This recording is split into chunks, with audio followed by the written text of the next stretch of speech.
Swamp, and for today's video, we will gonna make a swamp fertilizer for our organic backyard gardening. So let's go!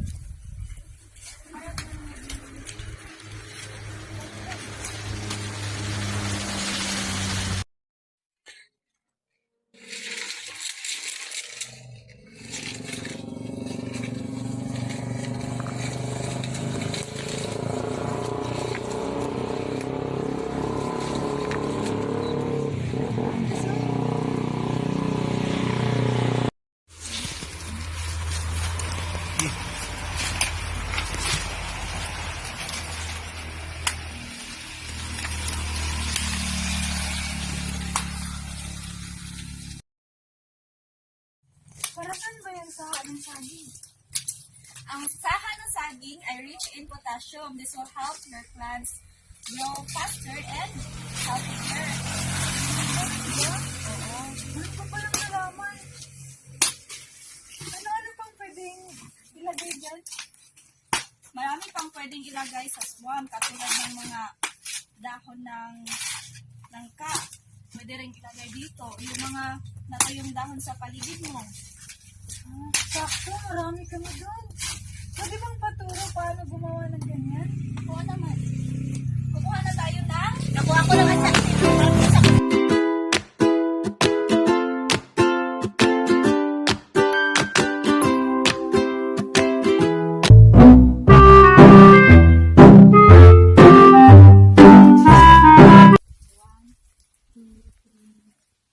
Hello mga kasam. So ngayon, kukuha tayo ng halamunggay kasi mayaman ito sa nitrogen.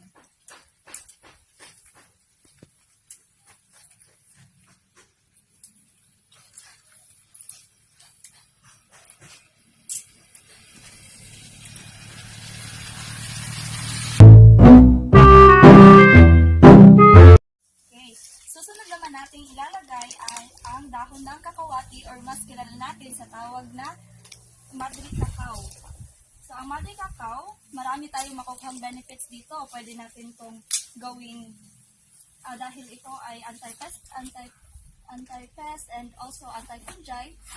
At alam naman natin na ang mga gardener ay ang malaking problema nila yung na magkakaroon ng sakit ang kanilang mga tanim. So by putting some leaves of kakawati or Madre Cacao, so nakakatulong to para maiwasan ang mga sakit-sakit sa ating mga pananim.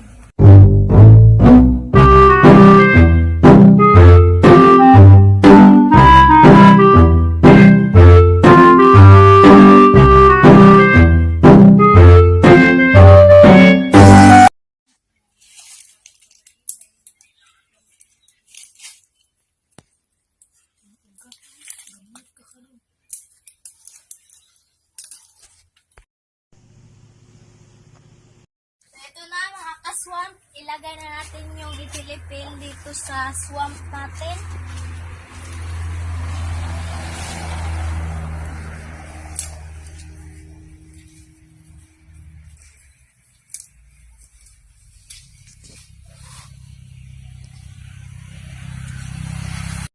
So, ito mga ka-swamp, isang basura. Carton po to, pero pwede din to sa swamp natin. Makakatulong din to sa mga ugat ng mga tanim natin, mga ka-swamp. Basura to, pero matulungan din yung mga natin, tanim. Phosphorus ang kukuha natin. Oo.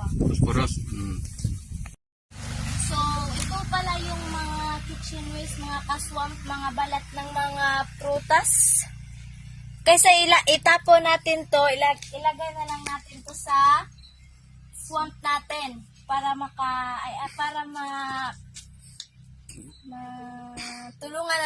matulungan yung mga halaman natin dahil itong balat ng saging or mangga ay may potassium to.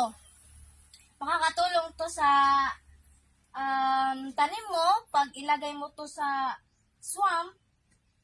Maging din yung swamp mo. Ilagay na natin to yung kitchen.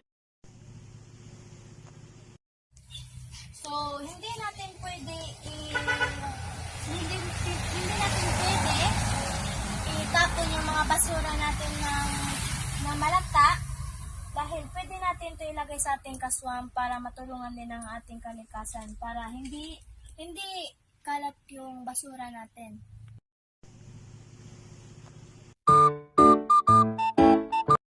So, hello mga kaswam, ang next po ay itong abo. Kung titignan natin, para lang siyang pa. At kung pag-aaralan natin at tutuklasin, ay marami siyang benefits sa ating mga pananim.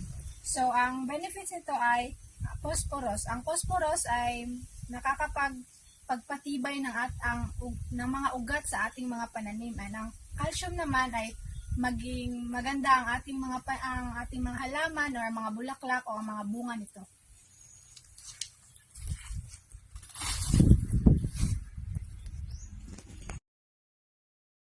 Sa mga kaswam, susunod naman na ilalagay natin ay dumi ng bulate o ang vermicast.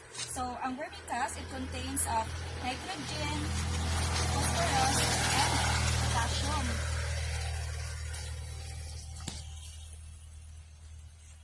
So, galing ito sa dumi ng bulate or sa before ito kinain ng mga bulate, galing ito sa mga iba't ibang pananim. So, maraming benefits ito kapag nailagay na natin or naging na-ferment na ito bago natin ilagay sa ating mga pananim.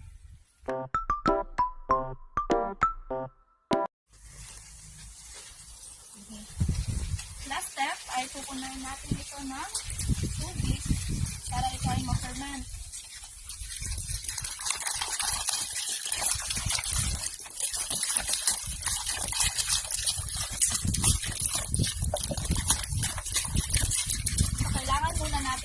Ng 2 linggo bago natin ito magamit or gamitin sa pagdidilig ng ating mga halaman.